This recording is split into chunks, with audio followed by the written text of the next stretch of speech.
2023 wie een bijzonder bewogen jaar van Anne Goortske Breteler. Ze spreekt van een jaar met diepte- en hichtepunten, zowel op werkgebied als privé. Op werkgebied sprong er één ding echt uit. Ik denk toch echt wel dat ik de talentprijs van het Cultuurfonds kent kreeg. Dat was net zozeer iets wat ik hoefde te doen, maar dat was echt van mij een grote belening op het werk wat ik al dien heb. Ik was echt helemaal net in de veronderstelling dat er überhaupt iets gaande was. Ik begreep op een gegeven moment dat ik vragen beantwoorden moest voor een vrouw die het werken bij het Cultuurfonds. En ik dacht dat het kwam van een oorvraag die ik dien hier. Dus ik zou terug haar bellen worden en toen nam ik de telefoon op en toen werd commissaris van de Koning, Arno Brak. En die zei, goedemorgen had ik ooit gekeken, maar die feliciteren, want dat is de talentprijs woon. Ja, toen was ik echt helemaal overrompeld natuurlijk. Dat was wel echt, weer echt een grote verrassing. Na dit succes leidt de Lotte voor 2024 heeg. Het stripje van de inwenster van Moddergod is het boek leer te hebben in 2024. En was alle lovende woorden die u haar zijn binnen weer beziekje te meidjen. Als het goed is, komt in begin 2024, of ergens rond maart, april, komt het nieuwe boek uit. En dan binnen een aantal lezingen die termen verbonden binnen. Dan komt ook de tentoonstelling uit. En dan is het wel echt het begin van dat nieuwe thema wat hem dan nog helemaal vorm mat. En die walvisvaart zie je hier echt helemaal omgegroeid, zeg maar. En dat heb ik op al je verschillende manieren bezien. En nu maak ik dat maar dat nieuwe thema gaan. Dus dat is ook wel weer heel leuk. Dus ik denk dat het wel weer echt een soort nieuwe fase in mijn leven wordt. Groot contrast met de zilveren aanjer binnen de dieptepunten die het Anne Goortske privé meemaken. Begin 2023 kreeg ze te jaren dat de heid Gerrit Breteler slim ziek wie. En dat er voor hem net volle tijd meer wie.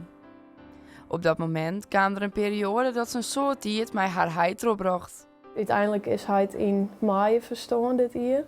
En die maanden, hij ik wil pittig natuurlijk en je mist hem heel bot, dat is nog steeds zo. Maar ik ben wel echt heel blij met de tijd die we dit al hier nog gewoon hebben. En de gesprekken die we voert hebben, daar ben ik echt heel wies. Maar dat is iets wat ze me nooit meer aannemen, zeg maar. Op de dag dat er heid kwam te versterren, werd er een filmploeg op bezitten.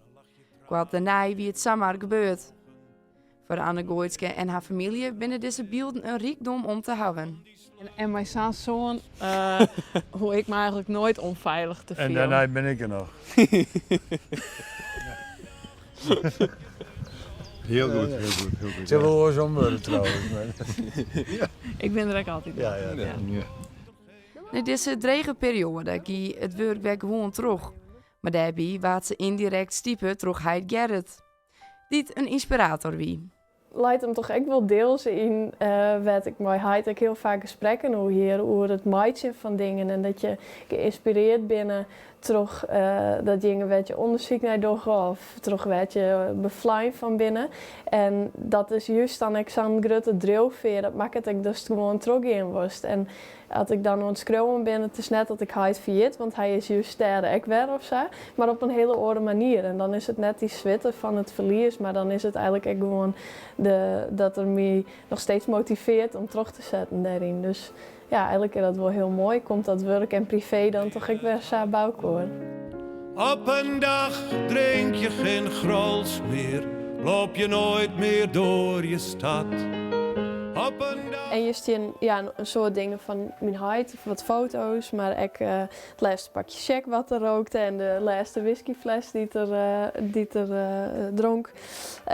Er staat nog een tekst die vond ik letter nog, dat is eigenlijk naar aanleiding daarvan had hij een lied geschreven, Catharsis, en dat lied had hij van mij geschreven en dat is eigenlijk de soort kattenbelletje wat ik geschreven had toen ik volgens mij een iris 10 wie.